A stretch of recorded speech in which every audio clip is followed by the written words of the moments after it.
The battlefield of Kurukshetra was ready. 18 armies stood face to face. Dust hung in the air. Silence screamed. This was not just a battlefield.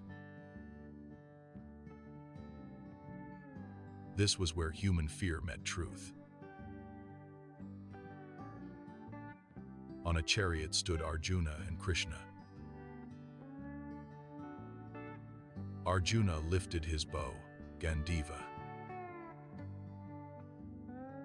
But today, his hands trembled. "O Krishna, take my chariot between the armies." Krishna guided the chariot forward. Arjuna saw his teachers, cousins, friends. His own blood, men he loved.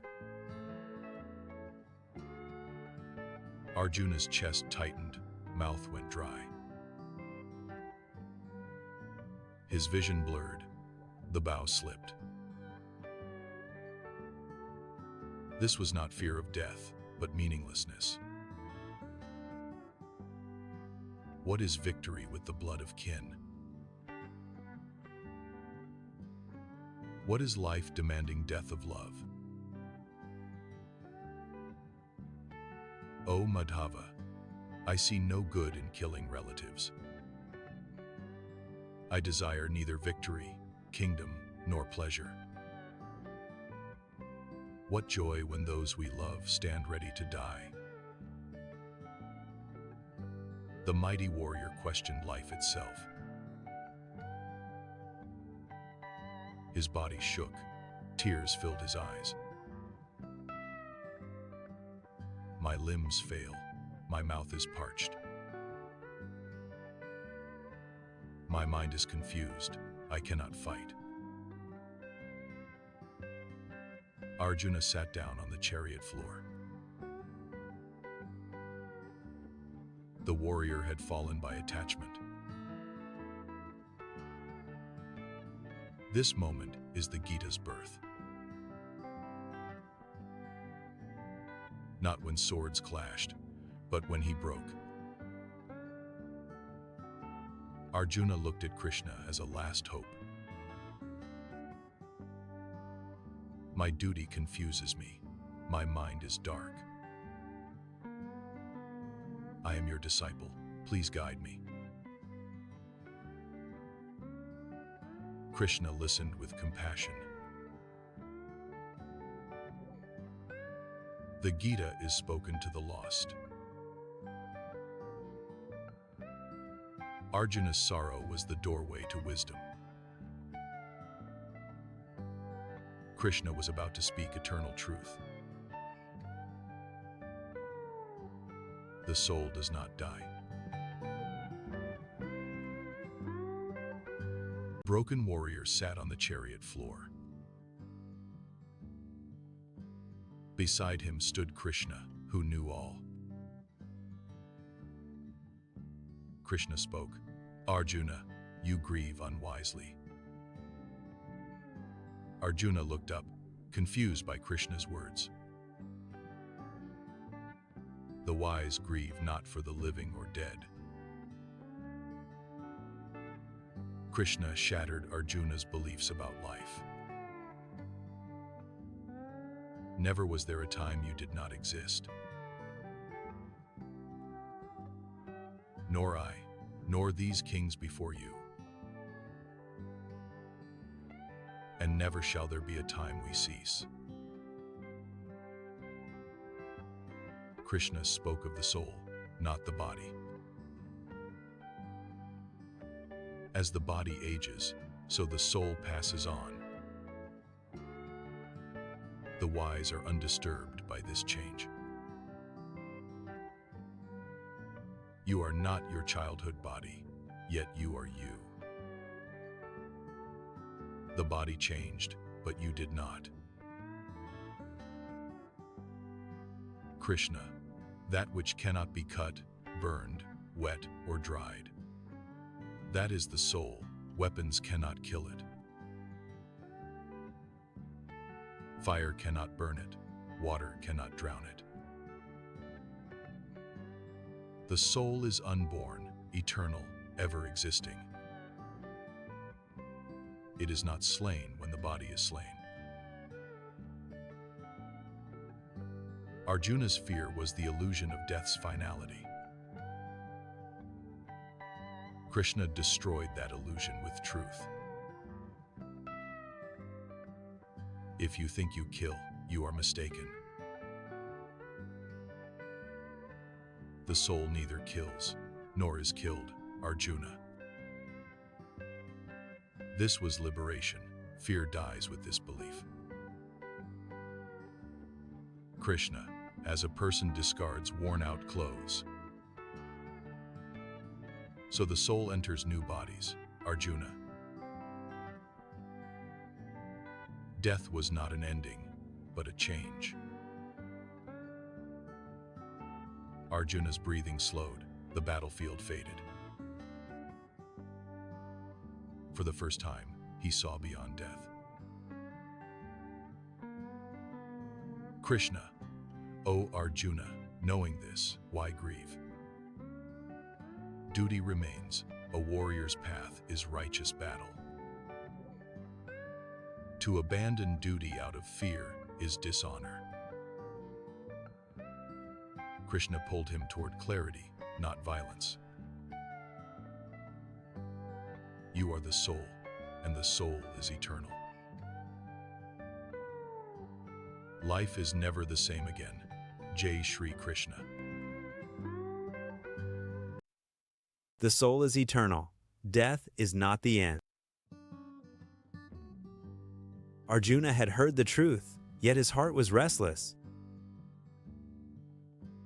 If the soul cannot be destroyed, then why act at all? Why fight? Why struggle? Why choose?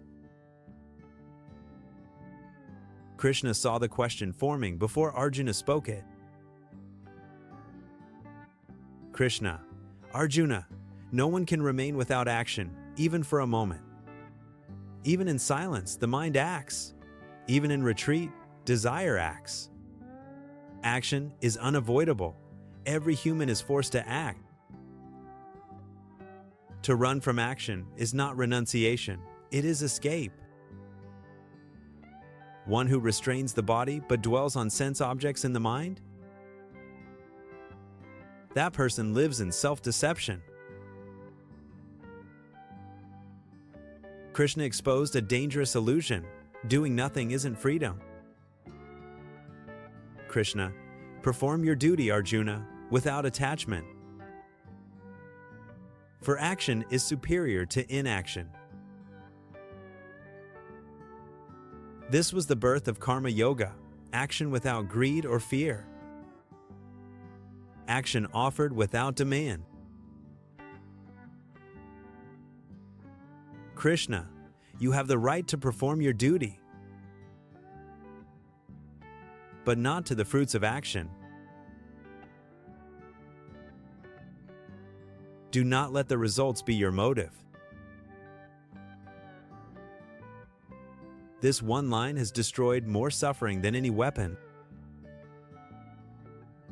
Desire for results is where anxiety is born. We act, then worry. We work, then fear failure. We love, then demand control. Krishna offered freedom. Be steady in success and failure. Such balance is yoga. Imagine acting without fear of loss or hunger for praise. That is mastery.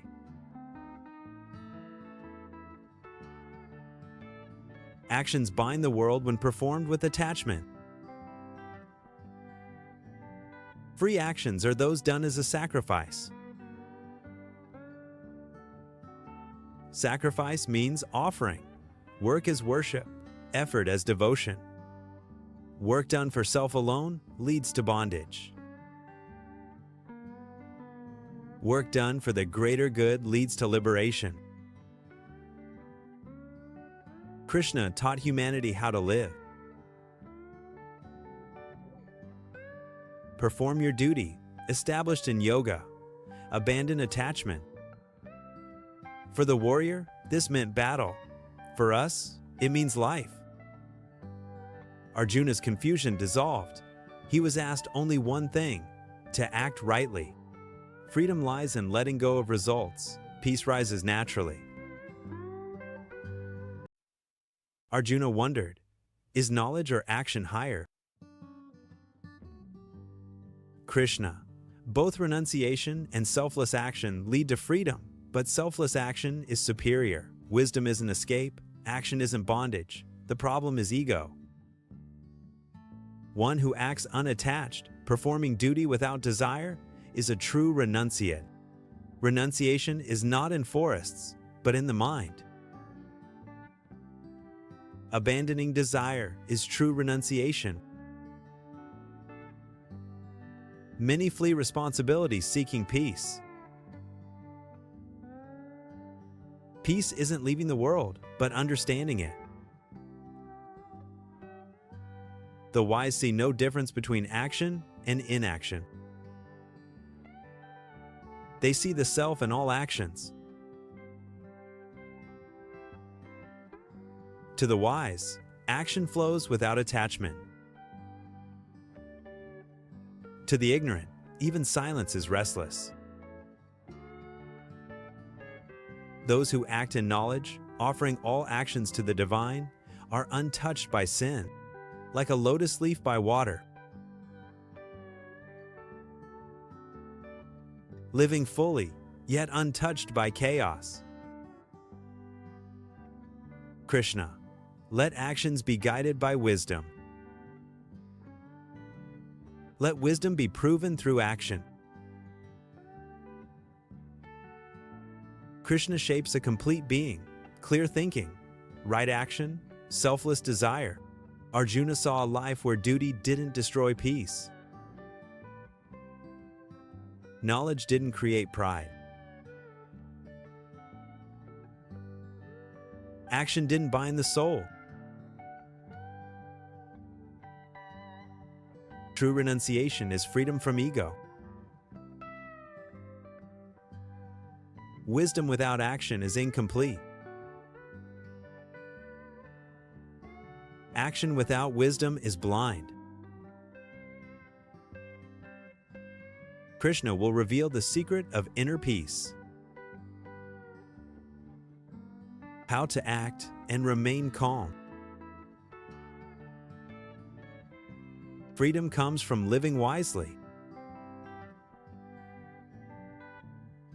Arjuna had begun to understand action without desire. Krishna was dissolving a false divide. Renunciation, Krishna revealed, is not found in forests. But by understanding it, to the wise, action flows without attachment. Living fully in the world, yet untouched by its chaos. One who thinks clearly. One who acts rightly. One who desires nothing selfishly.